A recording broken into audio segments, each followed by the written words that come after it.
Bienvenidas, bienvenidos a Radio Semilla. Les saluda Felipe Álvarez desde Cotacachi, Ecuador. Gracias por escucharnos. Este es el podcast de la Red de Guardianes de Semillas.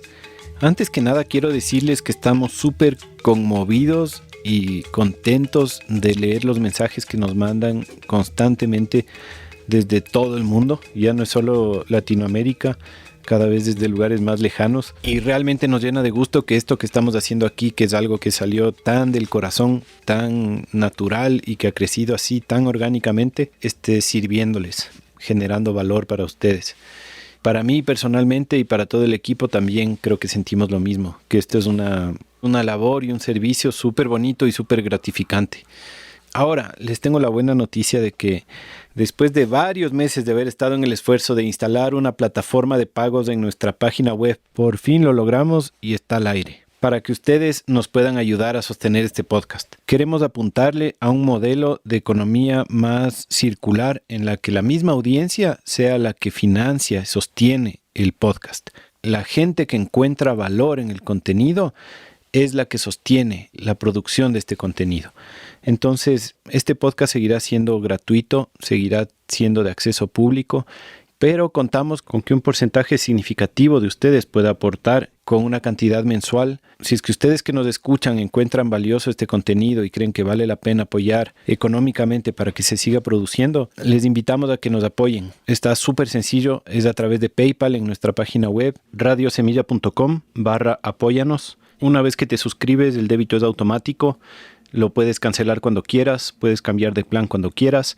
Es súper flexible como para que puedan concretar una suscripción, aunque sea de unos $5 al mes. Si quieres apoyar de otra manera o una cantidad diferente, ya sea que quieres poner menos porque no te alcanza o quieres poner más porque sí te alcanza, cualquiera de las dos es viable. Nos escriben nomás y lo hacemos posible. Y si es que realmente no puedes hacer ningún aporte porque tu economía no te da, no te preocupes, el contenido va a seguir siendo libre. Y también valoraremos mucho si apoyas de otras maneras, aunque no sea económica, si es que compartes, lo recomiendas, eso. El invitado de hoy es muy especial y muy cercano a mi corazón, es mi suegro. Se llama Óscar Dávila. Él es geólogo, es una persona que yo admiro y estimo muchísimo, y hablamos de temas que a mí personalmente me encantan, como es la geología y la cosmología, que realmente me ha abierto la cabeza muchísimo, porque yo no le tenía a la geología tan mapeada en mi mapa de conocimientos importantes para la vida. Y esta conversación con el Óscar me ha abierto la cabeza tremendamente al respecto y me ha encantado. Una cosa que quiero rescatar al respecto de esta entrevista, que he estado pensando en este tiempo antes de publicarla, es que darle valor a las voces de la experiencia, a las voces de los sabios, que a veces hablan más bajito y a veces hablan más lento y exigen un poco más de atención. Y creo que es uno de los temas, ¿no?, que con esta guerra de la atención que tenemos en el internet se favorece mucho la juventud, los colores, el dinamismo. Lo que más rápido se mueve es lo que nos captura el ojo para que hagamos clic. Y tal vez estamos relegando estas voces que son un poquito más silenciosas, que hablan un poco más bajito, pero que comparten la sabiduría. Y esas son voces que aquí en Radio Semilla queremos siempre fortalecer. Espero que lo disfruten igual que yo. Por favor, coméntenos lo que piensan. Si es que tienen recursos que compartir con respecto a cosas que escuchan, algo que quieran comentar con la comunidad, tenemos nuestro canal de Telegram. Ahí se publica cada episodio y por ahí algunas otras cositas. Y dentro de cada una se genera una conversación. También nos pueden encontrar en las redes sociales, en nuestra página web. Por favor, visítenla, radiosemilla.com. Apóyennos. Les dejo con Óscar Dávila. Que lo disfruten.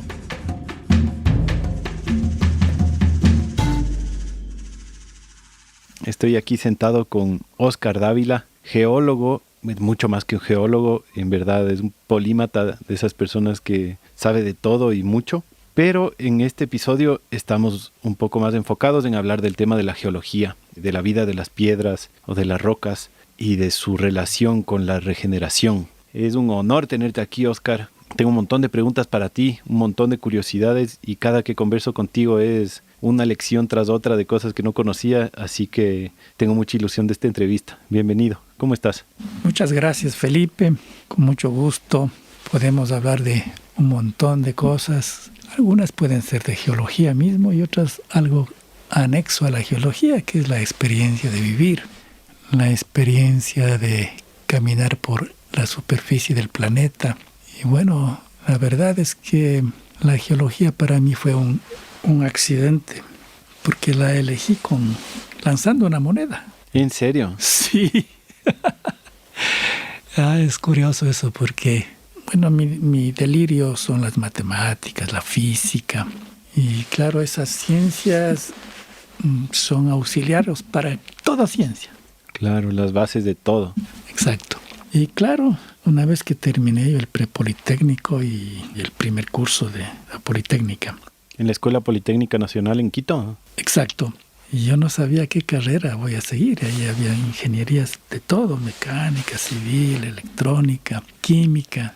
Y geología era una especie de invento chico de unos extranjeros. El doctor Feininger, por ejemplo, que era el fundador. Él trajo a todos los buenos geólogos extranjeros. Es el que empezó la carrera de geología. Y ahora de eso unos 40 años. Bueno, yo llegué a la Politécnica porque un amigo me dijo, entra porque tú eres un chico que te gustan las matemáticas, anda allá.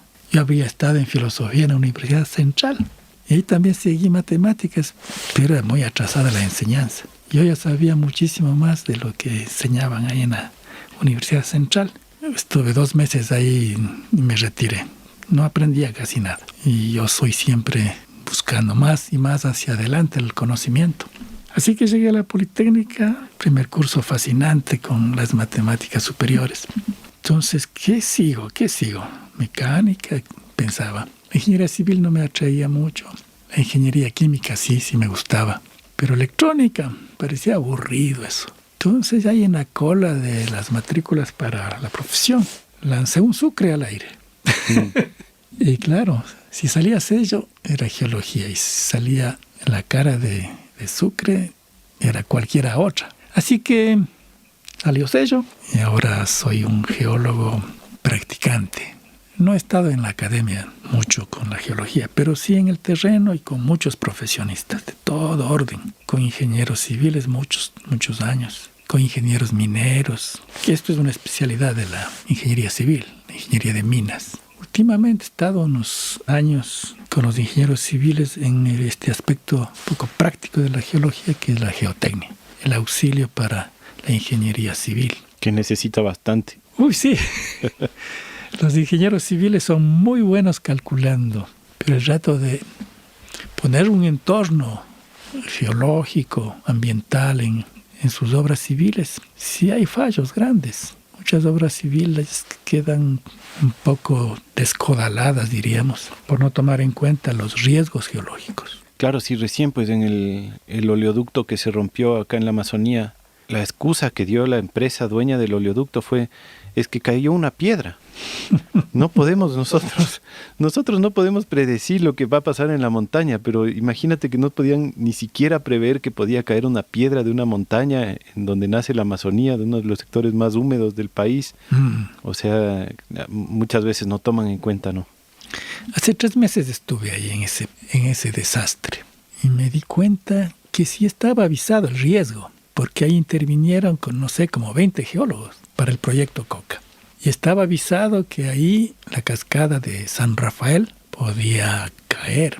Eso pasó. Y el río se fue comiendo todo el depósito lagunar que estaba detrás de la presa natural, porque es una presa de una lava volcánica que salió del volcán Reventador. Tapó el río Coca y se enlagunó hacia atrás 15 kilómetros. Una laguna con sedimentos de un espesor de casi 300 metros de grueso. Se rompió la presa natural, que era esta lava que formaba la cascada San Rafael, y el río conquistó su viejo curso. A él no le gustaba estar enlagunado, el río se comió todo ese sedimento y ahora está tal vez unos 3 kilómetros antes de la presa del río Coca. Una inversión multimillonaria que ahora está en un riesgo, yo creo que muy, muy alto, de que esa presa se rompa también por el retroceso del río. He ahí un ejemplo. Y que además es un caso que, como dices, un montón de expertos habían ya previsto habían ya aconsejado de no construir ahí, de hacer diferente. Yo al menos tengo un amigo que estuvo aquí en el podcast del Emilio Cobo. Él siempre está diciendo, no, esto va a pasar, tienen que revisar, esto va a pasar, nadie revisa, ¡pum!, pasa.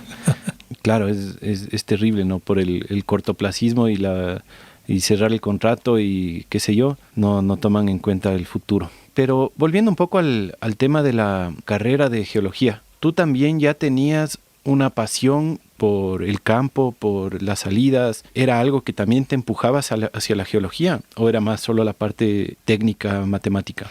Realmente fue el resultado de la moneda.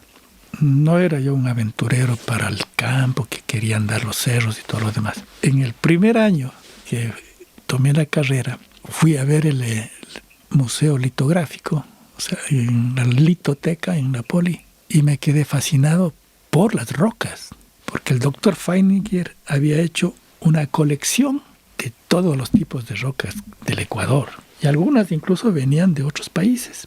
Y también él mismo hizo un museo paleontológico, trayendo muestras, compraban pues en Europa, porque no habían aquí todos los fósiles. Entonces yo quedé fascinado por ese museo. Y ahí me nació la curiosidad de dónde vienen todas estas rocas tan bonitas que había en la litoteca. Entonces un poco así nace mi curiosidad. Como para otros pues puede ser, no sé, desarmar un radio y ver qué tiene, y se enamoran de la electrónica, por curiosidad. Qué suerte que le apuntaste, porque a mí me pasó lo mismo. Yo también era como aficionado a las matemáticas y a los números, y como eso era lo que se me daba bien cuando salí del colegio, no tenía idea qué estudiar, y dije, bueno, voy a entrar a una escuela politécnica y voy a escoger una ingeniería. Igual, no lancé moneda, pero fue como que lo hubiera hecho, escogí ingeniería mecánica.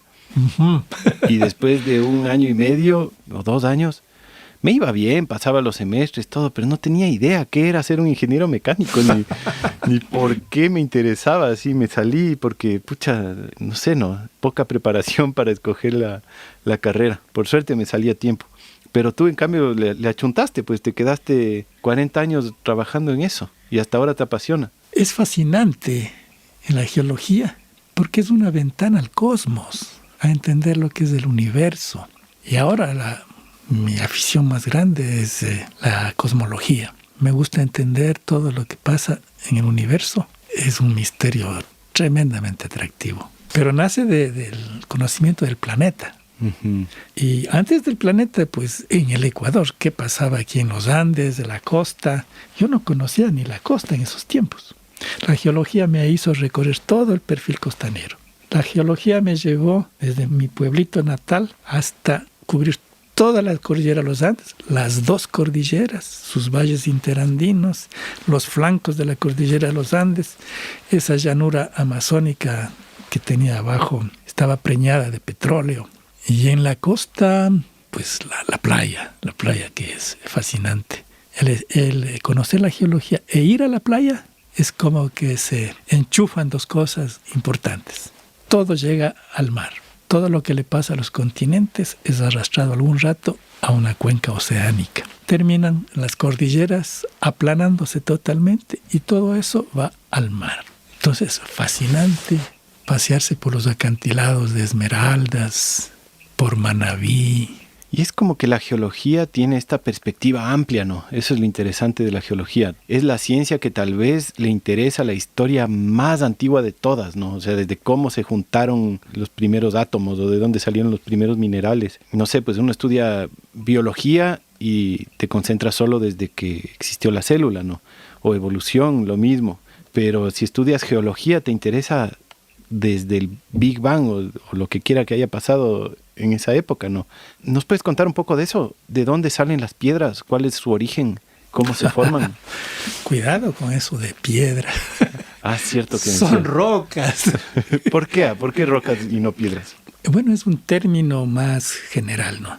La piedra se refiere a un material de construcción. Ah. La roca es el material de la corteza terrestre. Todos los materiales de la corteza son rocosos, excepto el suelo, que ya es la degradación de las rocas. Yeah. Entonces, las piedras son materiales que están en los cimientos de las casas, en los monumentos antiguos, en las pirámides de Egipto. Pero rocas están en las montañas, en los afloramientos grandes de las cordilleras.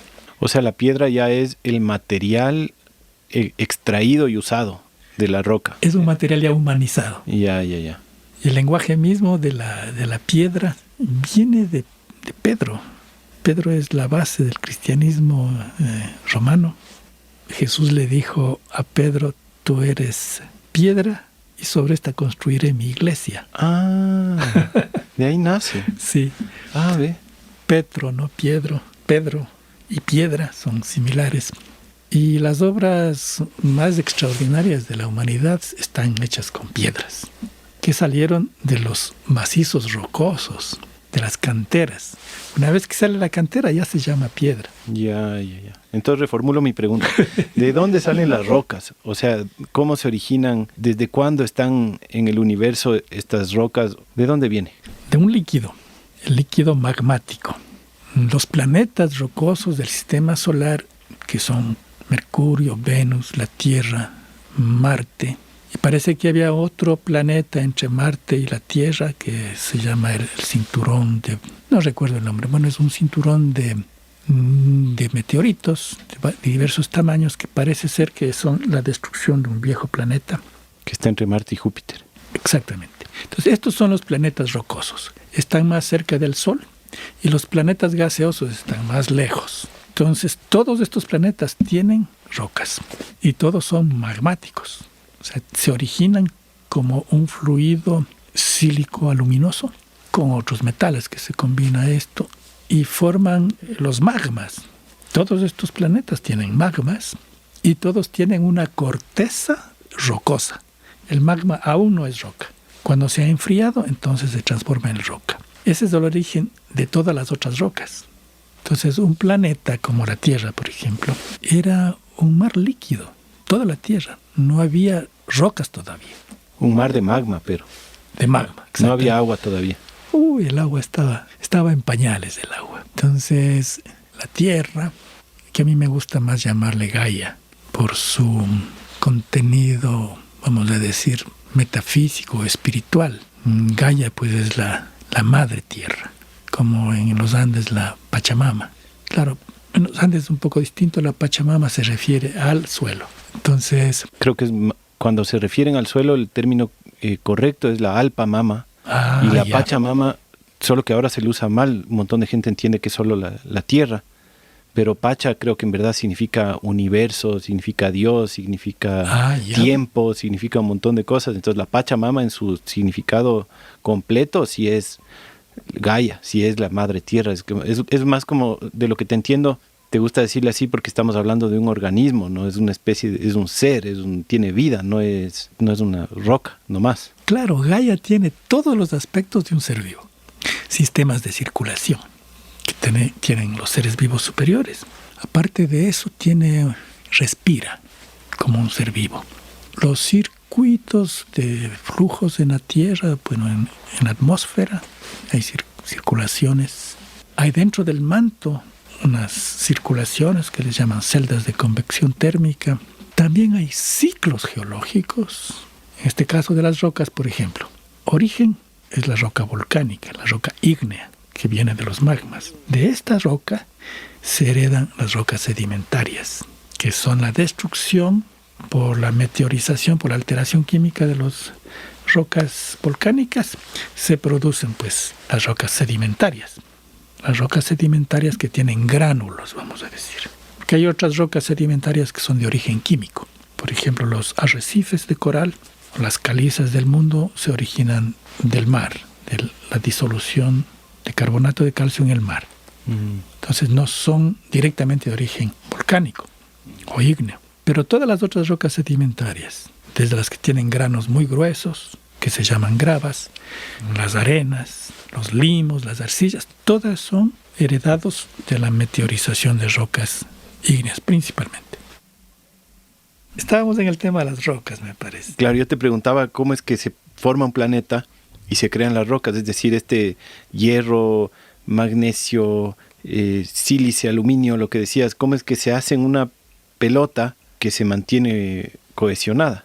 Bueno, un planeta es una estructura esferoide, no es una esfera perfecta, ningún planeta lo es. Pero los planetas rocosos, bueno, en nuestro caso la Tierra, hay la teoría de que los pedazos de roca que andaban navegando alrededor del Sol, con el tiempo empezaron a juntarse. Les llamaron planetesimales. Y cuando se iban juntando unos y otros por la gravedad, se fueron engordando estos núcleos de planetas. Eran rocas sólidas, que son heredados de la estrella, claro. Rocas sólidas, pero no estaban incandescentes. No, estaban muy frías ya. ¿Y cómo se juntaban frías? Las rocas, estas parece que son agregados de polvo cósmico y se forman estas rocas planetesimales. Estas luego al juntarse comienzan a hacerse un poco más gorditas, no tienen forma esférica al comienzo, pero más tarde cuando tienen un cierto diámetro se van formando un planeta esferoide. Y bueno, todavía es un poco frío por las condiciones PT, o sea, presión, temperatura. Estos agregados, ya que están formando un esferoide como más o menos del tamaño de la Luna, incluso hay esferoides más pequeños que la Luna, ya empiezan adentro a tener tales presiones y tales temperaturas que le funden a ese compuesto que nace en polvo cósmico. ¿Y por qué sube la temperatura? Por la presión, uno. Y dos, porque entre otras cosas ese polvo cósmico contiene elementos radiactivos. Tiene un poco de uranio, de otros elementos radiactivos. Y esos con la radiactividad pues van calentando.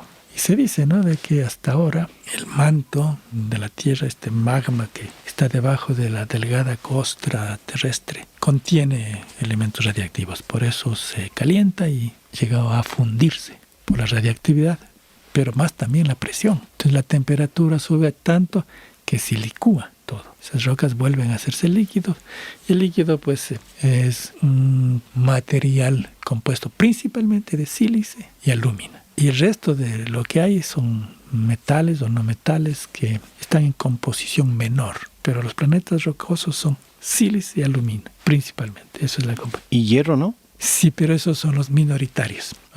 ¿El núcleo de la Tierra es hierro o no? Sí, es níquel y hierro. Tal vez nos puedes contar en general las capas de la Tierra, cómo son, el núcleo, el manto, esto. Hay muchas imágenes. Básicamente tenemos un núcleo doble, uno interno y otro externo. Y un manto magmático. Y el cuarto elemento es la corteza, la delgada corteza terrestre, que es como la nata de la leche. Así sería haciendo una comparación. Los continentes y la corteza oceánica son enfriamientos de ese magma. Una costra. Una costra que se enfrió rápidamente porque en ese tiempo no había atmósfera cuando estaba. Todo era solamente magma.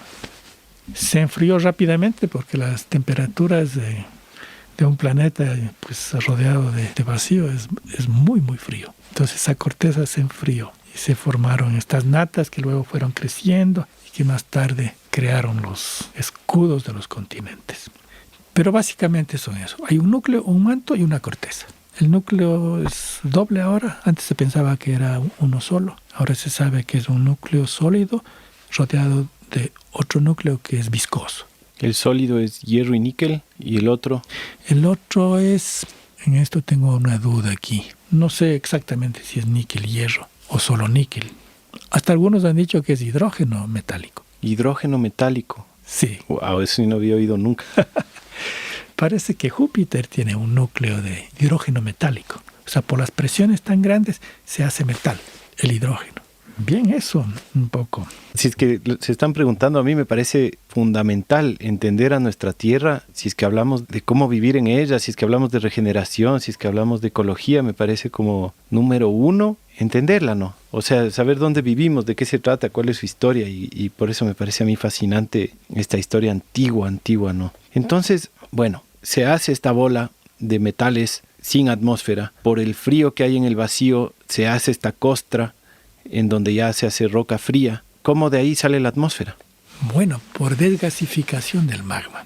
El magma contiene también hidrógeno y oxígeno. El hidrógeno y el oxígeno son muy amigos. Y bueno, es desde el agua, ¿no? Y había bastante oxígeno. Había mucho oxígeno. Y también había bastante carbono ahí en esos magmas. Entonces, al ir enfriándose, empiezan a... Se llama esto cristalización fraccionada por la serie de Bowen, que se trata de que En esta serie, a las temperaturas muy altas, cristalizan o se separan de ese magma unos cristales ferromagnesianos. Son silicatos, sílico-aluminatos de hierro, de magnesio o de manganeso. Estos primeros cristales extraen del magma el hierro y lo cristalizan. Entonces, el magma, así diferenciado, esta diferenciación química, empieza a enriquecerse en alumina y en sílice. Estos magmas ya son menos densos, son más livianos. Entonces, estos magmas de mayor sílice llegan a formar los continentes que estábamos hablando antes, los escudos de los continentes, que son graníticos. Son magmas más ácidos. Y el resto de la corteza terrestre son magmas básicos, son más densos. Entonces, hay continentes y corteza oceánica densa. La corteza continental es de compuestos sial, le llaman siálicos, porque tiene sílice y alumina.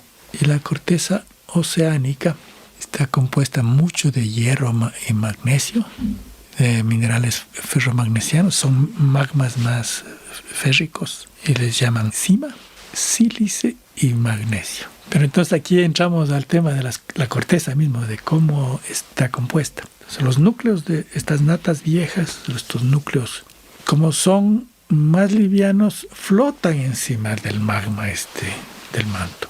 Y la corteza oceánica es más densa, entonces se hunde más. Y por eso es que se forman las cuencas oceánicas, en donde más tarde vendrá el agua para rellenar esas zonas bajas, y así se van formando los mares, los océanos.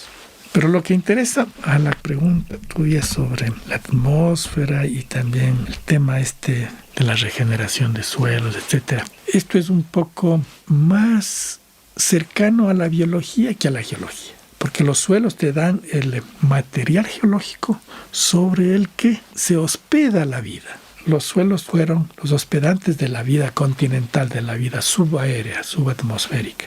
En cambio, en el mar se produce un efecto distinto. La biología ahí nace dentro del agua. Parece ser que la vida, según dicen algunos cosmólogos o biocosmólogos, el compuesto básico de la vida, que es el ADN, el RNA, viene en forma de virus, que son estructuras cristalinas que posiblemente vinieron en meteoritos, que luego ingresaron en las fases acuosas de la Tierra, en los océanos. Y esos virus dieron más tarde origen al desarrollo del DNA y de la vida. Entonces, este es un evento extraterrestre. Parece ser que la vida vino de afuera. Pero, digamos, se tiene que haber asentado cuando ya existía atmósfera, ¿o no? Claro, cuando existía agua. Una vez que hay agua, la evaporación del agua ya te produce nubes. Y el agua también dicen que pudo haber venido en un cometa, ¿no? Sí hay algunas teorías de que en la parte más externa del sistema solar hay pues enormes meteoritos cristalizados, son de hielo, de agua. Entonces, posiblemente alguno de esos se acercó mucho al Sol. Dicen que impactó la Tierra, pero no está demostrado eso. Es una teoría, es un ensayo de una explicación. Pero difícilmente se puede haber creado el agua a partir de esos magmas, ¿o no? Esa es la teoría más aceptada. ¿Ah, sí? En la que se tiene evidencia. El meteorito de agua, de hielo, esto es una imaginación ahorita. Pero incluso hay mitos de origen de pueblos indígenas que hablan de eso, ¿no? Creo que hay un pueblo en Colombia, si no me equivoco, que hablan de que le llaman la anaconda celeste de la Vía Láctea que trajo el agua a la Tierra. Algo así creo que es el mito. Y creo que no es la única que hablan de este mito de que... y además, no me acuerdo dónde leí esto, pero una de las teorías que escuché es que el meteorito que trajo el agua fue el que impactó a la Tierra de tal forma que la Luna se desprendió de la Tierra. Bueno, ahí no es tan así. El agua, si es que vino en forma de un meteorito de hielo, solo trajo el agua. Lo que se dice es que la Tierra era un planeta más pequeño y que otro planeta, que tiene incluso un nombre que no recuerdo en este momento, es un planeta que se salió de su órbita alrededor del Sol y se acercó y se fue acercando más y más a la Tierra hasta que la impactó. Y ese planeta era del tamaño de Marte. Y este planeta es el que se choca contra la Tierra y expulsa con ese choque al otro lado del impacto, al otro lado de la esfera de la Tierra, expulsa mucho material. Que ese material empieza a rodear la Tierra como los anillos de Saturno. Entonces esos anillos se van condensando y poco a poco van formando la luna. Por eso se dice que la luna es hija de la Tierra. Y claro, para que sea hija tenía que haber una tierra y un tierro. Que era este planeta que vino, inoculó y se desapareció. Un padre ausente. Se quedó dentro de la Tierra. Se unió a ella. Unieron. Y eso cambió la composición también de la Tierra. Eso sí está con muchos argumentos científicos. De ese choque de ese planeta que le engordó a la Tierra y salió la Luna. Es una bonita historia, ¿no? Uh-huh.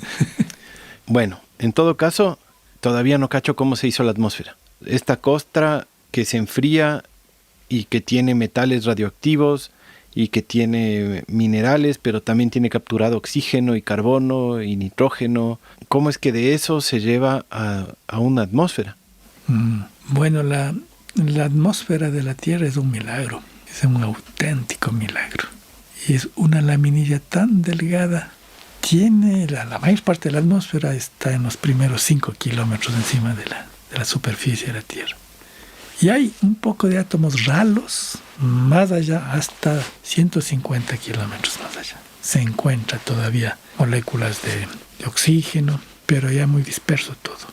Pero la mayor parte de la atmósfera es delgadita.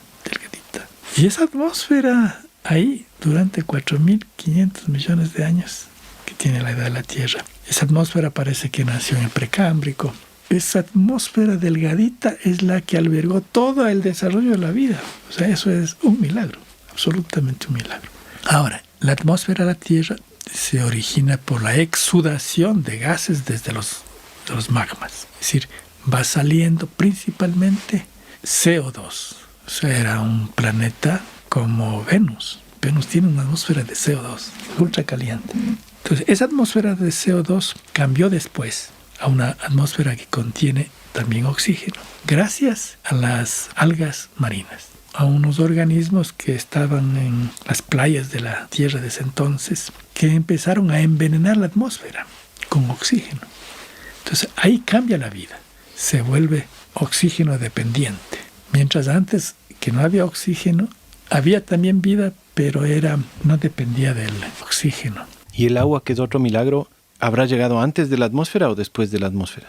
También sale de los volcanes, sale de la exudación del magma, de la gasificación, de los gases que están incluidos dentro del magma. También había hidrógeno, claro, y oxígeno. Y sí, hasta ahora los volcanes sacan agua. Entonces, una parte de la agua de la Tierra, yo creo que la mayor parte del agua sale de las rocas ígneas. Y puede ser, ¿no?, que haya venido también junto con el agua del... Claro, porque de que han impactado millones de asteroides y de cometas y de rocas en la Tierra, eso no hay duda. De que muchas de ellas habrán tenido hielo, altamente probable, ¿no es cierto? Sí, claro. Pero también puede haber habido agua adentro. Y estos asteroides fueron los que trajeron los virus, nos decías. Sí, hay unas teorías recientes. Incluso han visto en meteoritos que hay estructuras de virus. Todavía es incipiente esas teorías, ¿no? Quizá más tarde se demuestre que vinieron los virus son extraterrestres y la vida sería extraterrestre. Y aquí maduró, evolucionó. La atmósfera cambió, ¿verdad? Era sin oxígeno y luego se puso con oxígeno. ¿Cuándo comenzó la vida biológica, digamos? Sí, las plantas. Ajá. Las plantas son las que produjeron el oxígeno. ¿Plantas o bacterias? Me equivoco.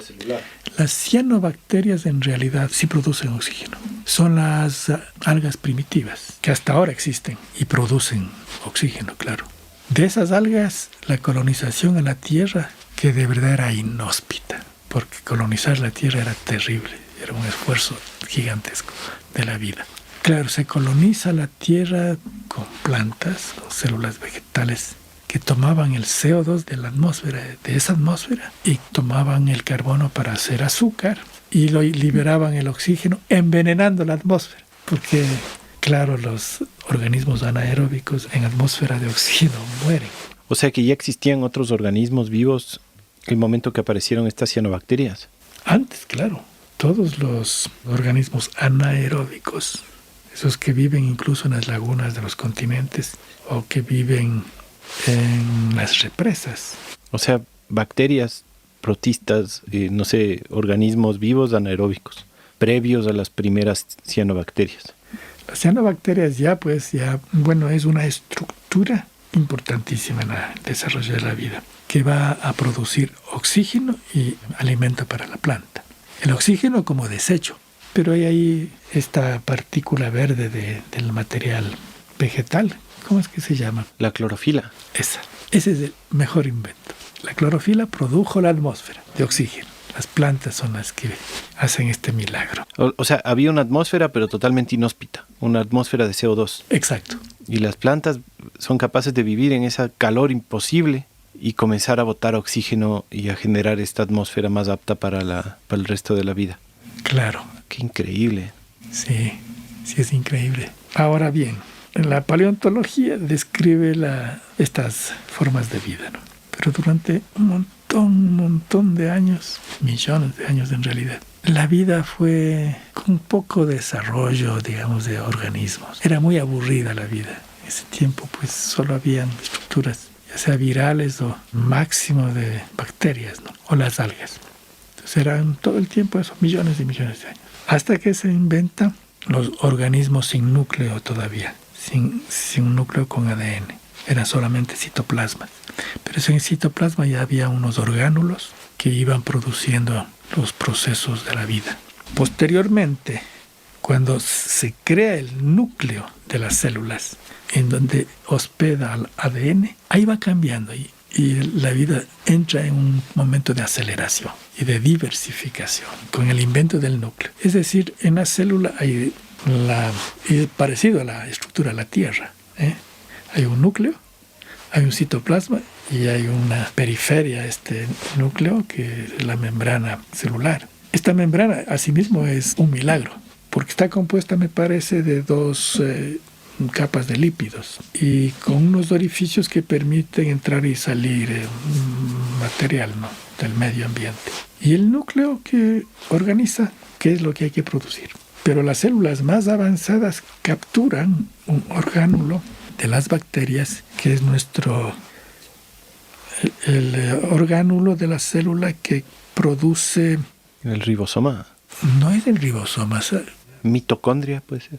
Esa. Ah, ve, se me vino. La mitocondria. La mitocondria es extraordinaria. ¿Qué hace? Es una fábrica que produce alimentos para las células, ordenadas desde el ADN. Pero la mitocondria viene importada desde las bacterias a las células más evolucionadas. La adopta. Y la mitocondria tiene pues un ADN propio de la mitocondria. No es igual a la del núcleo. Y entonces, lo que yo sé últimamente es que la mitocondria solo la transmite la mujer al género humano. Entonces, por eso se dice que existe la Eva primordial, la mujer que transmitió la primera mitocondria. Y esa mitocondria es igual en todo el género humano. Y solo puede transmitir la mujer en el óvulo. Qué loco. Entonces, como el hombre no puede transmitir mitocondrias, y todas las mitocondrias de todos los seres humanos, del Homo sapiens, son de una sola clase. Es la mitocondria primordial, le llaman. Y viene de una Eva, de una sola mujer. Porque si había dos mujeres, tendrían dos mitocondrias. Entonces, esta Eva primordial se dice que vino de la selva tropical del Sahara, que ahora está desértica, pero antes fue un bosque tropical, una selva completa. Otra cosa que me parece interesante con respecto a esto de cómo nace la vida y el ADN es que escuché recién a un doctor que es doctor médico, pero también es como súper metafísico y así, que los virus son la clave de la evolución de la vida. O sea, la vida evoluciona gracias a que incorporamos virus que siguen viniendo desde afuera de alguna manera, que por eso también me hacía sentido esto que decías que probablemente vinieron en algún meteorito. Y el virus es un ARN que entra en un organismo y tiene el potencial de cambiar el ADN de ese organismo en el que entra y darle nueva información. Y muchas veces se desechan y muchas veces se incorporan. Y ahora que estamos con tanto miedo a un virus en particular, pero esta ha sido la historia de la evolución toda la vida, que entran virus, traen nueva información genética y el organismo puede o no incorporarlos y evolucionar. O sea, es posible que ahorita mismo estemos en un salto evolutivo en donde un virus nuevo, si es que es creado o es saltado de un animal, es otra conversación, pero un virus nuevo está trayéndonos una nueva información genética y aparte las vacunas están trayendo otra nueva información genética. Qué loco, ¿no? Otro tema del que no nos podemos meter a hablar ahorita, pero que probablemente es lo que genera los saltos evolutivos en las especies, virus que entran al organismo y cambian el ADN. Vienen a enriquecerlo, vienen a variarlo. Tal vez puede ser son las balas que entran a la circulación de la vida para evolucionar. Muy difícil conversar científicamente de este tema, ¿no? Pero lo que sí es un dato científico es que una gran parte de nuestro genoma es genética de virus. Es como un 50% de ADN humano y de ahí un montón de ADNs de virus que tenemos adentro y de ahí de un montón de otros ADNs de organismos. Pero bueno, sí nos estamos desviando mucho del tema, creo. Sí, pero son sabrosas estas conversaciones. Sí. Volviendo a las rocas. Uh-huh. Y también hablando de la vida, que es de lo que hemos estado hablando este último tiempito. ¿Tú crees que las rocas están vivas? Yo siempre pienso que la biología injustamente ha dejado afuera a las rocas de sus estudios. Los científicos definen la vida. ¿Qué son los procesos de vida? Que principalmente es la replicación. Entonces, eso dicen que es vida. O sea, que se pueden copiar y que se pueden reproducir y evolucionar, cambiar. En el caso de las rocas están compuestas de cristales de distintos minerales. Todos los minerales de las rocas pues tienen una estructura cristalina. En cierta manera son poliedros o estructuras geométricas en 3D. Los cristales tienen un orden interno, una organización muy específica, pero no se pueden reproducir, pero sí pueden crecer. Es decir, si empieza el cristal en una estructura, por ejemplo, cúbica como la sal marina, ese cristal es la semilla para que la sal comience a hacerse un cubo cada vez más grande. Pero es igual cada cristal al más grande. No se replican, solo crecen. Crecen en volumen, en masa. O sea, un cristal de sal puede ser chiquitico o puede tener 10 centímetros de lado el cubo. Pero no es que puede crear una nueva copia de un cubo de sal. No.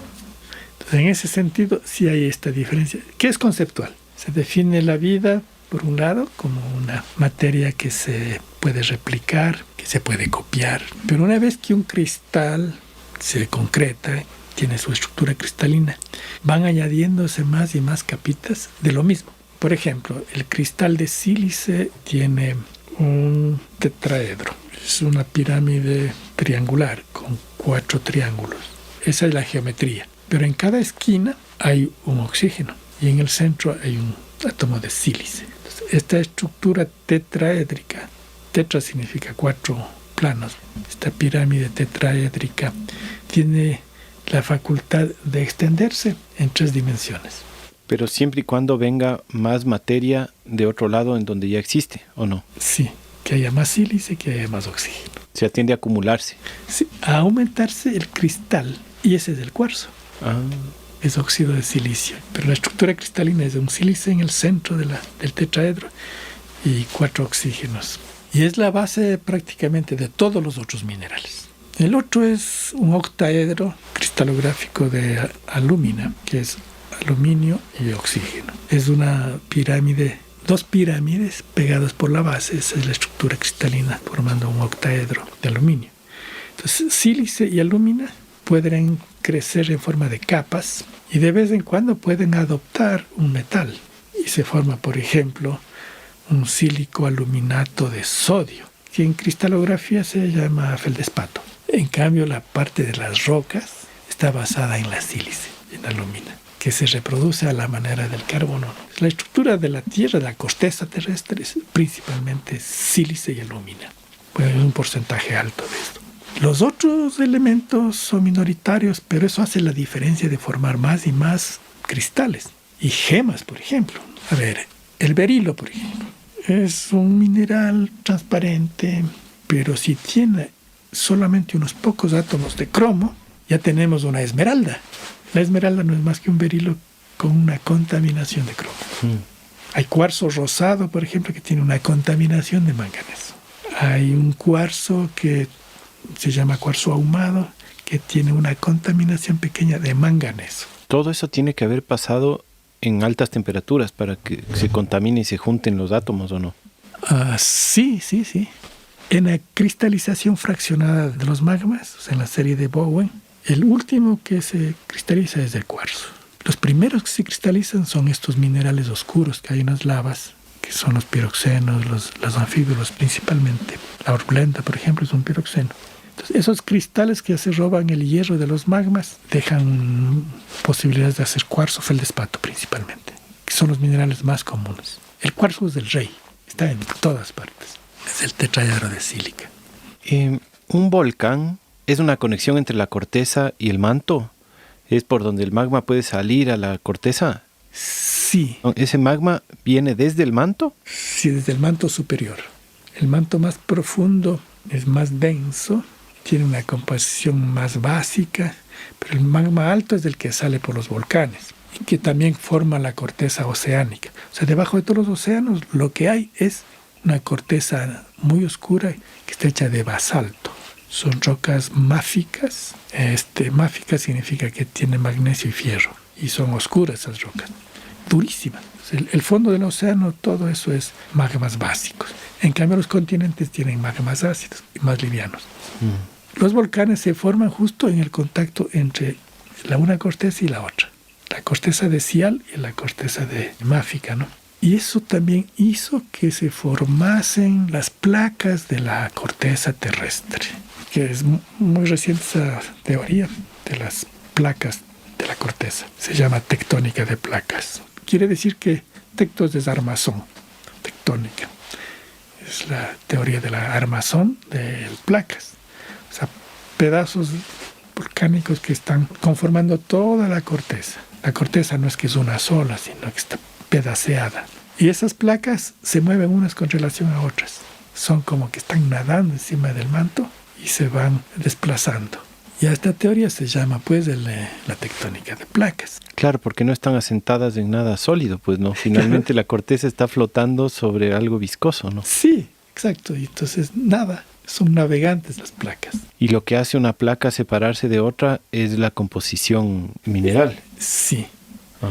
El contenido en hierro, magnesio principalmente, los ferromagnesianos. Esa es un poquito la explicación de continentes y océanos. Y entonces donde se juntan las placas es donde tiende a haber vulcanismo. Sí, o donde se separan también. Donde se separan son las placas oceánicas. También algunos continentes se rompen. Entonces, estas placas se han ido moviendo en el tiempo geológico y se han ido conformando diversos continentes, diversas formas de pedazos de la corteza. Ahora, el volcanismo es un fenómeno de la tectónica de placas, pero el magmatismo es un fenómeno más antiguo y no había placas en ese entonces. La tectónica de placas es un poco reciente, bueno, no tan reciente, ¿no? Y parece que había unos supercontinentes. Les ponen nombres a eso. Por ejemplo, la Laurentia, en latín, Laurencia, o Gondwana. Son supercontinentes que se rajaron, se partieron y empezaron a navegar y se fueron por otros lados, a veces chocaban con otras, pues se fundían. Se descubre esta tectónica por ver la forma de América y la forma de África que encajan, ¿no? Sí, eso fue un poco un descubrimiento casual. En realidad es una cosa de ver, ¿no?, con los ojos las formas y crear una explicación. El que crea esto es un científico que se llamaba Wegener. Y él habla de la deriva continental, de que los continentes derivan, o sea, se van por acá y el otro por allá, como los barcos que están a la deriva en el océano, que están a la suerte de las corrientes. Claro, entonces, el volcanismo, no volvamos al volcanismo. El volcanismo básicamente es lo que tú ya explicaste. Es ascenso del magma que sale por un tubo, que sale por una falla geológica, una rotura, y por ahí sale este material viscoso, que acá le conocemos como lava. Hay muchos tipos de lavas, ¿no? Pero refirámonos aquí por ejemplo, Ecuador, que está inscrito dentro de la placa sudamericana. Los Andes son el contacto entre la placa continental sudamericana y la placa pacífica. ¿De Nazca? Sí, ese es un pedazo hay varias placas. La teoría dice que creo que son unas 9 big plates, ¿no? Grandes placas. Y hay otras, no sé, unas 20, 30, no sé, realmente, pequeñas, que son como una especie de goznes donde giran las placas. Por ejemplo, la placa del Caribe es una placa pequeña donde ha girado Norteamérica y Sudamérica. Pero el conocimiento más importante es por la oceanografía. Los buques oceánicos hicieron un mapa del fondo oceánico, un mapa en 3D. Entonces encontraron ahí estos fenómenos de distensión de placas, de hundimiento de placas, una placa más densa sobre una más liviana, que se le llama subducción a eso. Entonces, en el caso del Ecuador, la placa de Nazca, que se hunde debajo de Chile, de Perú, de Ecuador, se hunde y crea la cordillera de los Andes, que es volcánica. En el Ecuador hay, qué sé yo, habrá unos 15 volcanes activos y hay más de 200 que son reconocidos. Son los últimos volcanes, los volcanes del Pleistoceno, del Holoceno y del Pleistoceno. Estos volcanes reventaban muchas veces creando enormes explosiones. Son magmas ya evolucionados que están formando todos los materiales del callejón interandino y principalmente la cordillera occidental, la que va hacia la costa. Esa cordillera está llena de volcanismo. La otra cordillera, la cordillera llamada Real, esas son rocas metamórficas, que no hemos hablado todavía de eso. Pero son sedimentos o rocas oceánicas o volcánicas apretadas, deformadas, aplastadas. Esas son las rocas metamórficas. Y eso es un capítulo aparte. Cuando estaba estudiando en la Politécnica nos dijeron que hay 3 tipos de rocas: ígneas, sedimentarias y metamórficas, y que son un ciclo. Las unas se transforman en las otras. Aquí tenemos los 3 tipos de rocas. Hay sedimentarias, volcánicas y hay metamórficas. Entonces eso fue una buena suerte para mí, porque ahí estaban a la mano todas las rocas. Claro. ¿Qué relación tiene el vulcanismo con la fertilidad del suelo? Máxima influencia. El volcanismo es un alimento extraordinario para los suelos andinos. Los suelos andinos, vamos a decir, entre el sur de Colombia hasta más o menos Riobamba, todo ese callejón está lleno de ceniza volcánica. Este polvo, nacido de las explosiones volcánicas, llovía sobre toda la topografía preexistente y formaba capas de polvo volcánico. Esas capas de polvo volcánico, cuando llovía, cambiaban la química de la ceniza. Y eso hacía que estaba fertilizada la topografía. Entonces las plantas estaban gozosas de estar en esa ceniza porque tenían todos los nutrientes, los oligoelementos, los micronutrientes que provienen de la ceniza, que tiene completo todo. Me imagino que se benefician una vez que ya está como asentada, ¿no? Claro, es un proceso de oxidación, de hidrolización con la lluvia, con el agua que se infiltra, le va cambiando la química a esa ceniza y le va liberando ahí los elementos químicos que son muy útiles para las plantas y para los microorganismos que están dentro del suelo, que es la capa oscura con material orgánico, que es la casa de todos los seres vivientes del suelo, la ceniza volcánica, que aquí se le conoce en el quichua como cangagua. Pero la Cangagua no es más bien una tierra infértil, no es una tierra dura. A ver, la Cangagua tiene varios episodios. Se habla de 4 episodios de Cangaguas, o sea, no es una sola, ¿no? El espesor de la Cangagua en algunos lugares es de 200 metros de ceniza, de espesor. Y no es que se forma de una sola esos 200 metros, sino que es una acumulación de una explosión de otra. Un periodo enorme de millones de años en donde se va formando toda este manto, esta cobija de polvo que iba enterrando vegetación y luego surgía de nuevo la vida. Es como pisos de vida. La Cangagua, claro, una vez que está enterrada ya pierde su material orgánico, se ahoga, vamos a decir. Y la última parte es la que sostiene la vida, la capa oscura que le llaman chocoto. O sea, el suelo. Bueno, el suelo es una ciencia muy grande. Pero el suelo que está aquí a nuestro alrededor, este chocoto, este suelo es ceniza volcánica enriquecida por las plantas que van muriendo pues en los ciclos y van llenando de nutrientes orgánicos. Los hongos que les van descomponiendo y el carbono ahí. Eso ya, toda esa cosa de los suelos orgánicos, pues es una ciencia aparte muy extensa, maravillosa. Pero básicamente el material volcánico era que tú preguntas, ¿no es cierto? Si ese polvo volcánico, esa ceniza, tenía que ver con la riqueza de la fauna, la flora. Es fundamental para los suelos andinos. La fauna, la flora y la funga, dicen ahora. Ajá. La funga que es del otro reino. Los hongos. Ajá. Todos esos seres vivientes viven felices con los materiales volcánicos, las cenizas. Verás, los suelos más fértiles del mundo les llaman loess los alemanes. Es polvo que cubre, por ejemplo, toda la meseta siberiana hasta Alemania y todas esas zonas planas. Es polvo y generalmente es polvo volcánico que forma estas capas de loess. El loess pues es el limo, que son suelos negros. Y en esos climas más fríos pues se conserva mejor el material vegetal. Entonces te forman unos suelos de turbas a veces de 30, 40 metros de espesor. También horizontes de lignito, material orgánico. En China existe el otro manto también de loess. Y en los Andes hay este loess andino, que aquí se llama Aconcagua, que es el polvo volcánico. Hay desde Chile hasta Alaska. Toda esa cordillera tiene este loess, este polvo volcánico que hace la biodiversidad tan grande que hay en los Andes. Eso sí le introduces ahí un concepto que es el clima. Pues tienes suelos tropicales o tropoandinos y hay los suelos lateríticos, que son las zonas de selvas. Es la misma ceniza, pero allá está laterizada, convertida en arcilla, suelos rojos y blancos.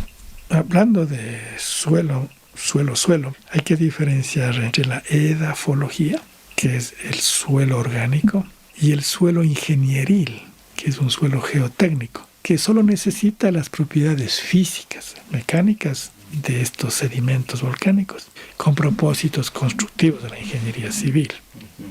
El enfoque es diferente. Ahí se enfocan las propiedades físicas. Cuánto resiste para cimentar una casa, un edificio, una Aconcagua, por ejemplo. En cambio, la edafología se va al perfil del suelo vivo, del suelo orgánico, del suelo que contiene toda la microfauna. Como el suelo como organismo, digamos. Sí, como un organismo viviente, como una casa del organismo viviente. Porque el suelo se compone del componente geológico y el componente biológico. Ambos son dos niveles de vida, vamos a decir. El nivel geológico es un nivel material de vida que te da el limo, la arena, la grava, la arcilla. Y la porosidad de esos materiales es de donde se introducen todos los seres vivos. Ajá. Pero también los minerales que tiene ese suelo son parte de los seres vivos. O sea, ahí es donde a mí me... por eso yo pienso que es injusto que le dejen afuera al reino mineral de la vida, porque son parte del ciclo de la vida, pues no. Es decir, creo que la vida, como tú dices, es un concepto mucho más amplio que lo que la biología puede alcanzar a estudiar, ¿no? Pero claro, pues si es que los minerales que vienen de la ceniza que sale de los volcanes son el alimento esencial para el suelo, o sea, para el suelo como organismo me refiero, para todos los organismos que viven en el suelo. Si nuestro cuerpo necesita potasio y manganeso y zinc y magnesio y hierro y no sé qué, todo eso son esenciales para la vida. Entonces, ¿cómo pueden estar afuera del estudio de la vida? Eso es lo que a mí me parece una locura. En realidad es un continuo. En el suelo, como ser viviente que hospeda a los seres biológicos, confluye, número uno, el material geológico, grava, arena, limo, arcilla, que es el material granulado, y confluye el clima. Si no es lo mismo el suelo del páramo que el suelo que hay en el profundo valle de Chunchi, por ejemplo, o en los callejones interandinos. El suelo del páramo tiene un clima frío, y entonces ahí tienes un suelo espeso, negro, muy rico, pues no. Pero bajamos al callejón interandino y los suelos pueden ser de 20 centímetros, 30 centímetros, suelo orgánico. Será 1 metro en algunos lugares. Cambia por la altura, por el clima, por la insolación, por las lluvias, etcétera, etcétera. Entonces, en el suelo orgánico confluye el clima, el material geológico y la vida. Con la vida biológica, el suelo se convierte en la edafosfera, que es esa piel delicada, fina, que soporta todos los seres vivos continentales, porque en el océano ya deja de tener concepto el suelo. Hay los pisos en el mar, pues son para los seres que reptan o que se esconden dentro de las arenas, y los flotantes o los ventos o los nectónicos que flotan en la superficie o que están nadando dentro del océano. Casi como que el océano es otro tipo de suelo, ¿no? Sí, ¿no? Agua, suelo. Hay una especie de paralelismo, ¿no? Suelo hídrico. Suelo hídrico o agua suelosa. Y la otra propiedad que me convence más de que lo mineral es parte de la vida es esto que me decías antes, de que hay minerales radioactivos que traen calor, o sea, radiación y por ende calor, ¿no es cierto? Imagínate el nivel de actividad que tiene que haber adentro de un mineral que es radioactivo. ¿Cuántos átomos están ahí moviéndose a toda velocidad? Fíjate, un granito. ¿Qué es un granito? Es una roca que se hace planchas para poner en la cocina o para forrar algún edificio, un granito, ¿no? Tiene feldespato de potasio principalmente. Bien, este granito puede generar suelos muy ricos también, pero el feldespato potásico es radiactivo, porque hay isótopos de potasio dentro del feldespato, que entre paréntesis sirve para datar la edad de los granitos, cuando fueron que se fundió eso. Cuando pasa un agua de la lluvia por un granito, esa agua es maravillosa, justamente por la radiación de los isótopos de potasio, que emiten radiación. Y también en los granitos se generan algunos minerales radioactivos de uranio. El ciclo de uranio es también otro cuento grande, ¿no? El uranio se relaciona mucho con el material vegetal, porque donde hay material vegetal o carbono, le chupa el uranio y se hace yacimiento de uranio. Pero volviendo a lo radioactivo y la vida, pues sin radioactividad no habría vida. El sol es radiación. Claro. El cosmos trae radiación todo el tiempo. Y lo que hay dentro de la corteza es una radiación realmente pequeña en relación a la otra radiación. Entonces sí, los minerales radiactivos proveen de elementos para la vida, ¿no? Y en ese sentido serían como un apoyo a la vida biológica. Y la otra sería una vida cristalina, vamos a decir, una vida geológica. O sea, las nuevas teorías un poco místicas, vamos a decir, es que Gaia, la Tierra, es un ser vivo, es un ser viviente. Y realmente tiene las características de un ser viviente. Y donde más se manifiesta es justamente en el suelo, en donde se interactúa el elemento geológico con el elemento biológico. Es una interconexión muy compleja. El clima en sí mismo es complejo, es muy complejo.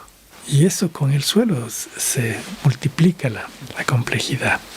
Qué interesante. Ahora, toda esta actividad que existe en el magma, en el vulcanismo, esa cantidad de calor, esa cantidad de radioactividad, es un montón de energía. Y ahorita estamos en un gigantesco problema de contaminación, o sea, de destrucción ambiental en general, por la manera en la que estamos generando, almacenando y distribuyendo energía. Con hidrocarburos o con modelos muy basados en la minería, como la energía solar, como la energía eólica. Y la Tierra tiene toda esta energía almacenada ahí abajo. Yo sé que existe esto de la energía geotérmica, pero no entiendo bien, no creo que existen modelos a gran escala. ¿Cómo funciona la energía geotérmica? ¿Es viable? ¿Es algo que se puede desarrollar de una forma sostenible? Italia, San Salvador, Japón, Nueva Zelanda tienen enormes campos geotérmicos. Y un importante porcentaje de la energía viene de esos campos. Donde existen volcanes, ahí hay energía geotérmica. La cordillera andina, en este caso acá, contiene campos geotérmicos. ¿Qué es un campo geotérmico? Es básicamente un modelo en donde hay una cámara magmática que está caliente. A una profundidad puede estar de 7 kilómetros, 4, 5 kilómetros. Una cámara magmática, o más profunda también. Y el agua de la atmósfera que llueve se va infiltrando, llega a esa zona de calor y entonces regresa porque la densidad del agua caliente es más baja y entonces comienza a ascender. Y se forman celdas de convección de agua que viene de la hidrosfera baja a donde están las cámaras magmáticas, o sea, los volcanes, y asciende en forma de vapor de agua sobrecalentada. Agua sobrecalentada está a unas temperaturas de 150 grados, 180 grados. Y no hierve ahí por la presión. Está en el punto triple, se dice. Bueno, ese sería un campo geotérmico. Campo geotérmico es circulación de agua actual, donde hay cámaras magmáticas vivas que están activas. Pero hay otros sitios en donde esos campos geotérmicos están fosilizados y ya se perdió el calor. Pero en esos campos geotérmicos lo que hay es cobre, plomo, zinc, arsénico. O sea, los yacimientos hidrotermales. Ya no hay calor. Entonces, los campos geotérmicos son actuales, sistemas hidrotermales que pueden producir calor, y ahí está la energía. ¿Cómo se extrae? Pues si es que hay agua que sale del fondo, pues se hace un pozo, se saca el agua caliente, que sale afuera como vapor bien caliente y mueve turbinas y se genera electricidad. Si está muy seco abajo, pues hay un pozo que mete agua, se calienta abajo y sale en forma de vapor.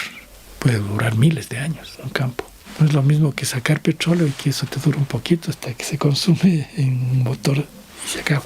Entonces, la energía geotérmica, sí, es posible. En el Ecuador existen proyectos de eso. Hay toda una tecnología para eso. Pero no es tan eficiente. En países como, por ejemplo, en El Salvador que mencioné, en Centroamérica hay algunos sitios donde hay esto. Es porque allá no hay suficiente energía hidráulica. Los ríos son muy cortos. Entonces la energía geotérmica allá se ha desarrollado. Aquí en el Ecuador es como decir una novelería, porque aquí los ríos son fantásticos para producir energía hidroeléctrica. Aquí está realmente subdesarrollada todavía la explotación de la energía hidráulica. Tampoco aquí un reactor nuclear sería necesario, porque la energía hidráulica que hay aquí es inmensa. La otra novelería es también la energía del viento. Está bien tal vez en Galápagos o en Loja como para la vitrina, pero es ineficiente. Lo mismo con la energía solar, ¿no? Este país tiene un potencial tremendo, Perú también. En la costa debieran estar los campos de energía solar. Pero con lo poco que se ha desarrollado aquí la hidroelectricidad, ya está vendiéndose a Colombia. También se vende a Perú. Ya no hay los apagones, porque se han hecho 7 nuevos proyectos hidroeléctricos. Total creo que son más de 30 proyectos hidroeléctricos grandecitos. Por decirte un ejemplo, el río Santiago. Ahí ahora se van a generar energía que sería el triple de lo que actualmente se produce en el Ecuador. Entonces, eso está sin desarrollar.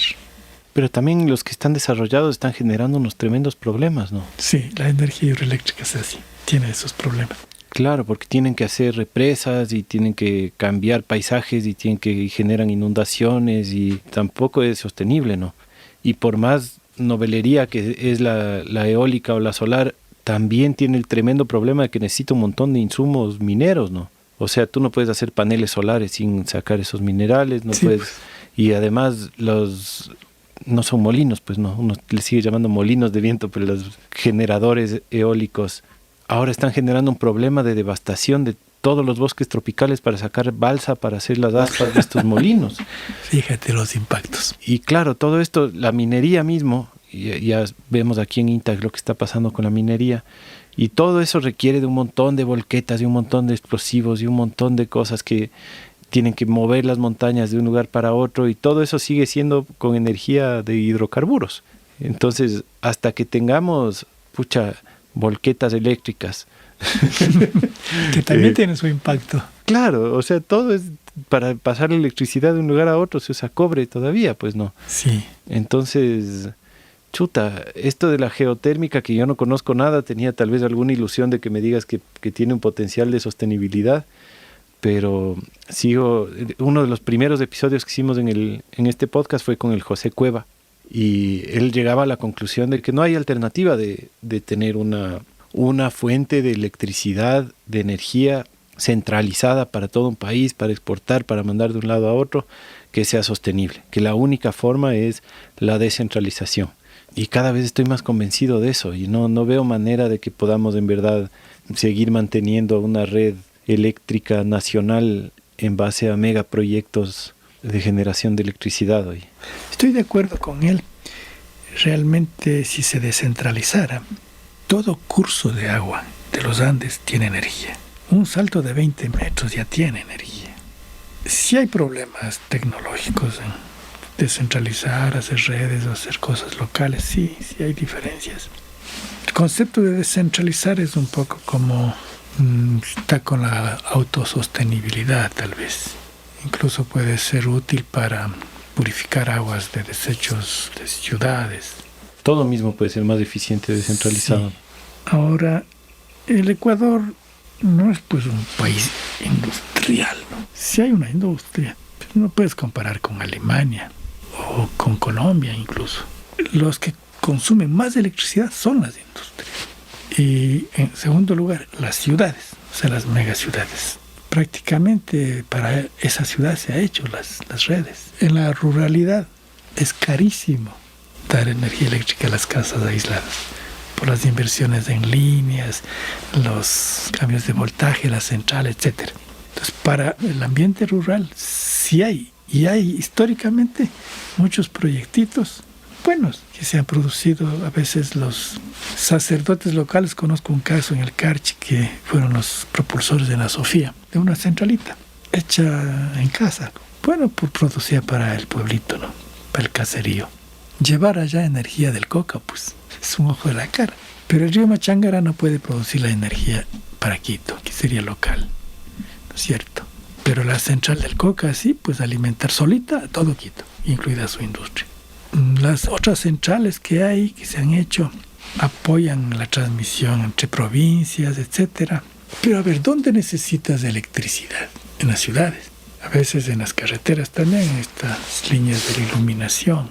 La electricidad rural cayó en desgracia aquí en el Ecuador, en los años 80 me parece, cuando se empezó, no sé si recuerdas, con Inesel.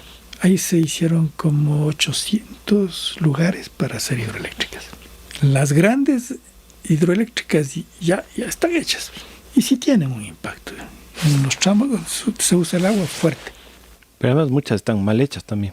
O sea, el Manduriaco, por ejemplo, es un problemón que tuvieron que parar en 2 años porque no habían tomado en cuenta la sedimentación de la represa. Sí. O sea, como el tema de la piedra que cae en el oleoducto. Ay, no nos dimos cuenta que hay sedimentación en una represa. O sea, sí, hay represas para todo y también sistemas para todo. Mandurillaco también lo he visto. Tienen que parar cada año unos 15 días para vaciar los sedimentos. Entonces dejan de ganar, de generar. Ya vacían eso y otra vez se llenará para el próximo año. Entonces cíclico. Y en cada invierno pues se llena más. Por ahí en el mes de julio, agosto se vacían los sedimentos y vuelve a operar un año más. Es cíclico. Pero la represa del Paute, por ejemplo, no, pues o sea, es una enorme represa. Entonces abajo se tiene 80 metros de lodo que va hasta la cola de San Pablo. Y claro, arriba también estas algas que están encima que impiden el buen funcionamiento. Esa represa un día va a morir. ¿Qué se hará ahí? No sé, hacer otra, igual, ahí mismo. Tal vez más bajita, tal vez con otra técnica de evacuación de sedimentos. El Coca es un proyecto loco. Ya estaba prohibido hacer eso, por los riesgos del volcán reventador, por los terremotos, por esto que está sucediendo. Pero igual se hizo. Bueno, en fin, esto ya son business, negocios, impactos, son política del Estado. O sea, tal vez si no hubiera corrupción y si es que les hicieran caso a los geólogos un poquito más, capaz que sí fuera viable. Sí, sí. Pero ese es un mundo que no estamos muy cerca de vivir. Sí, es un poco desesperanzador, digamos, que no hay todas las medidas de riesgo, los impactos, el desperdicio incluso de energía eléctrica, que en algunas horas pico no hay cómo. La energía eléctrica no se puede almacenar, ese es el problema, que producir y en el acto consumir. Entonces, sí, ese es un problema en el Ecuador. La geología sí realmente es importante para los megaproyectos. las represas, para todos los sistemas de transmisión de la energía también, porque las torres tienen que ubicarse en sitios buenos, que no se vayan a doblar las torres, que el suelo sea bueno para cimentar, etc. Sí, la geología puede ayudar un poco en ese tema. Y una especialidad de la geología, que es la geotecnia, que es una cosa más cerca de la ingeniería civil, y la mecánica de suelos, mecánica de rocas también. Esos son unos especialistas, que la geología es una ciencia muy, muy amplia. Está en muchos aspectos. Los yacimientos, no sé, ahora las tierras raras están de moda, los viajes espaciales. El desarrollo tecnológico de la imaginería del planeta son herramientas fabulosas para conocer todos los aspectos de la geología de superficie. Pero la geología también está valiosa para controlar las explosiones atómicas. Ah, sí. Sí, por la sismicidad. Se inventó para eso, la sísmica, para saber dónde están explotando las bombas. ¿En serio? Sí. ¡Qué loco! Sí. ¿Se inventó para eso antes que para monitorear volcanes? Sí. ¡Wow! Y luego se hizo una red mundial de sismógrafos que dio un excelente resultado para saber la estructura del planeta, porque estas ondas sísmicas viajan en sólidos a una velocidad, por ejemplo en las cortezas continental y oceánica, pero en el manto se refractan las ondas, o sea, no se transmite de aquí al otro lado del polo, sino que entran y salen refractadas. Entonces, así se encontró, por la velocidad de transmisión de las ondas sísmicas, se supo que era eso fluido, el manto. Y se pudo saber las profundidades también, en donde están las capas que cambian de naturaleza y reflejan en vez de refractar. ¡Qué loco! Uno más de los repropósitos de las tecnologías de guerra. Sí, se reutilizó en otros aspectos. Fíjate que en Marte se han puesto sismógrafos. En la Luna también hay sismógrafos para conocer la estructura interna de esos planetas. ¡Wow! ¡Qué increíble! Sí. Para cerrar, Oscar, debe haber probablemente jóvenes escuchando que les interesa la geología. En mi experiencia, cuando yo tomé solo una clase como de geología en la universidad una vez, y los que estaban súper metidos en el tema era gente que le gustaba el campo, ¿no? Que le gustaba las salidas, que le gustaba la exploración. Creo que la mayoría no decidía solo por una moneda, sino que tenían como alguna fascinación por las salidas de campo más que nada, ¿no? De ir a las montañas, de cachar cómo funciona. Pero después las plazas de trabajo casi siempre son en las mineras, en las petroleras o en las carreteras, ¿no? Entonces, de lo que nace con un propósito más de estar en la naturaleza, casi todos terminan trabajando en la destrucción de la naturaleza. ¿Por dónde hay una luz para la carrera de la geología? Ahorita mencionaste un montón de diferentes aplicaciones de la geología y ramas de la geología. ¿Cómo se puede usar la geología para la regeneración? ¿O cómo un geólogo que ya está estudiando geología o que ya es geólogo puede buscar una alternativa para poner esos conocimientos en vías de regeneración? A ver, es una pregunta muy interesante y compleja al mismo tiempo. Yo diría que de partida, cada cantón del país debe tener al menos 2 geólogos para el desarrollo territorial, para la geotecnia de todo el desarrollo urbanístico y de la comunicación por caminos, para los suelos. Un geólogo junto con un edafólogo pues puede planificar bien todo el tema del uso del suelo. Los jóvenes, si quieren estudiar geología, no deberían ser solamente caminantes de las montañas. Deben tener un ojo de observadores muy acuciosos, que puedan cada cosita poder integrarla en sus conocimientos. Y deben tener la capacidad de compartir con la sociedad esos conocimientos. También deben tener una ética de cómo pueden ellos cooperar para los desarrollos locales, por ejemplo. Si ponemos 2 geólogos en cada cantón y se dedican a favorecer un urbanismo muy invasivo del terreno agrícola o del terreno simplemente de cuidado de los ecosistemas, pues el geólogo lo que está haciendo es aportando a la destrucción del hábitat, ¿no es cierto? Los sistemas ecológicos. La ecología es un concepto fundamental en geología. Está en todos los ámbitos. Si la ecología proviene de la ciencia geológica, se junta con otras ciencias, pero básicamente la ecología es un lenguaje de la información geológica. Se necesitan geólogos con una conciencia global de todas las ciencias, incluido la biología, la edafología, la mecánica de suelos, mecánica de rocas, una formación un poco más integral. Porque el defecto que tienen aquí, al menos en estas universidades del Ecuador, es que forman los geólogos con una formación académica y se van olvidando del espectro pues, de las ciencias, ¿no? La geología, la geografía, la economía. El resto de ciencias debe ser manejada también por los geólogos para que tengan una visión más amplificada. Yo he conocido muchos geólogos jóvenes que salen directamente a una petrolera y se enfocan solamente en eso toda su vida.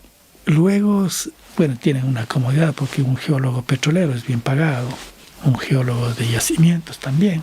Pero ¿quién le paga en un municipio a un geólogo para que vaya a apoyar en el desarrollo urbano? No hay plazas para ellos. Para que ayude a designar el tipo de uso de suelo. No hay más bien son trabas para los municipios, claro. Sí, pero también se necesita un geólogo, por ejemplo, para un cantón que realmente le guste la parte del desarrollo de la superficie geológica del cantón, que conozca bien cómo impactaría si en ese cantón se desarrollan canteras, se desarrollan yacimientos minerales metálicos, si empiezan a desarrollarse depredaciones masivas de los bosques, en donde después hay riesgos geológicos graves que pueden matar a la gente porque se asientan en las laderas. Se ha visto, ¿no? Aquí daños a todos los ecosistemas y daños también a las poblaciones. Todo eso debe tener una amplia visión, pero en general las ciencias geológicas en las universidades son muy limitadas, muy académicas y se basan, no sé, un cristalógrafo, un geólogo para geotermia. Y se queda en eso toda la vida. Se especializa y después no sabe en qué trabajar. Uh-huh. Debe también ser un buen escritor, un buen comunicador, un geólogo. Tener ética y una vez que sale, aprender y aprender. Todos los días. Actualizarse permanentemente. No porque le hayan dado un título a alguien de geólogo, pues ya con eso se queda enamorado del título y se olvida, ¿no?, de seguir aprendiendo. La geología es una ciencia planetaria. Existe literatura geológica. Todos los días están millones de papers se producen en todo el planeta. En los océanos, en las playas, en las ciudades. Y hay geólogos de la NASA para el estudio de los otros planetas. En fin, es una interesante carrera. Pero no se puede quedarse solamente como geólogo. Tiene que ampliar la mente. Un concepto que siempre hablamos en este programa es este problema que tiene la civilización occidental todo el mundo tiene que ser especializado en algo. De hecho, para yo medio prepararme un poquito para hablar de geología, me puse a escuchar cosas que encontraba de geología, otros podcasts y así. Encontré, por ejemplo, un tema, una entrevista con un palinólogo y dije, la palinología, nunca había escuchado, ¿no? Y claro, me meto a ver y ha sido súper interesante, ¿no? El estudio de los rastros que deja el polen en las rocas, pero toda la entrevista se basaba solo en cómo ese estudio es útil para la explotación petrolera. O sea, me pareció tan fascinante el concepto de que existe una rama enorme, es una especie de estudio de fósiles del polen en las rocas. El único enfoque al respecto era como 40 minutos de entrevista, era solo cómo eso puede ser útil para poder encontrar petróleo. Y claro, eso de la especialización es un tema, pero ahorita que te escucho, pienso que la geología debería ser una de las ramas principales del diseño de permacultura mismo, que es uno de los conceptos que tanto exploramos en este movimiento, que tiene como 7 pétalos y se enfoca en la producción, en la salud, en la construcción, en la gobernanza, en, digamos, todo lo que es transversal para un asentamiento humano sostenible. Y una de esas ramas debería ser la geología. O sea, es parte clave del diseño, ¿no? ¿De dónde vamos a sacar los recursos? Si es que vamos a usar piedra, ¿de dónde vamos a sacar esa piedra? Si es que vamos a hacer un asentamiento humano, ¿en dónde nos vamos a asentar y qué parte del suelo vamos a dedicar a hacer de agricultura? Todo el diseño atraviesa los conocimientos geológicos, me parece fascinante. Ojalá que se pueda comenzar a juntar esas ramas, oye, me parece lindísimo. Felipe, me parece que esta conversación debe continuar. Sí, sí. Hemos topado así como un poco por todo lado, ¿no? Hemos hecho como gallinitas raspando por por las ciencias de la Tierra. Pero sí hay que conversar más de esto, con todo tipo de profesionales de las ciencias de la política, de la sociedad, del diseño, de la arquitectura, del urbanismo, de recursos minerales, si se debe o no sacar y en qué momento se debe hacerlo. Un poco dejar a un lado la codicia, ¿no? Esa codicia un poco enloquecida de sacar y rápidamente explotar una mina y te puedes, un yacimiento, dejarlo en 2 años vacío, con una enorme cantidad de inversión, cuando eso puedes hacerlo a 50 años. Puedes ir sacando poco a poco, según las necesidades del país. No porque viene una enorme empresa y dice, bueno, ahorita el precio del cobre está muy bueno, vamos a sacar todo lo que podamos. Es una codicia que nos puede destruir. Hay que saber guardar también el recurso. Petróleo, por ejemplo, es un caso típico. Ha habido una sobreexplotación de los yacimientos. Las empresas que empezaron esto solo dañaron los pozos porque quitaron la presión de subida del ascenso del petróleo, sacando a toda velocidad. Entonces se dañó la presión. Y luego cuesta el triple sacar el mismo barril de petróleo, porque no regularon la presión de los yacimientos para que salga poco a poco y la presión no disminuye así bruscamente. Se me ocurre mencionar esto porque alguna vez yo estuve participando en esos temas. El petróleo a mí no me ha gustado mucho. En las minas tampoco. Y actualmente, como estoy más cerca de los ingenieros civiles, en las obras de riesgo, etcétera, más me he enfocado en trato con la gente que está construyendo. Oiga, no parece bueno por aquí esto. Hagamos unos cambios en tal tramo, en tal trazado, porque la industria de la construcción vial es sumamente destructiva. Afecta más que la minería, porque es lineal, pero esa línea se va a los lados profundo. Y divide todo, hace cortes. Claro, qué loco. Sí, es agresiva la vialidad. Primera vez que me haces pensar hoy en esto de que, claro, hay matices para el extractivismo también, ¿no? Porque por un lado estoy súper de acuerdo, ¿no? La codicia y el cortoplacismo y el aprovechar el precio en la bolsa de valores y maximizar la inversión, claro, es la peor bestialidad, ¿no? Es una destrucción total de la naturaleza. Pero por otro lado también el idealismo y el romanticismo de no podemos topar la naturaleza, ¿no? No podemos hacer un hueco en ninguna parte, no podemos matar ningún animal, no podemos hacer nada. Eso es extremismo. Es una bestialidad también, ¿no? Entonces, claro, todo tiene sus... Seguramente existen maneras de aprovechar los minerales, aunque sea lavando el oro en los ríos o sacando piedras de alguna roca. Ahora ya estoy aprendiendo la diferencia. Poco a poco, sabiendo dónde, sabiendo cómo no vas a desestabilizar la montaña, qué sé yo, para seguir viviendo de una manera abundante, rica como vivimos, hay que saber también extraer los recursos con sabiduría, pues, ¿no? Y tampoco entrar en ese activismo absurdo de no podemos hacer nada, no podemos topar nada, no solo topamos y hacemos daño y tampoco es así. Súper interesante, Oscar. Te agradezco un montón por esta conversación. Bueno, muchas gracias por haberme invitado y para poder hablar así un poco libremente, ¿no? No todo lo que he dicho se tome al pie de la letra, es una conversa. Podemos conversar más.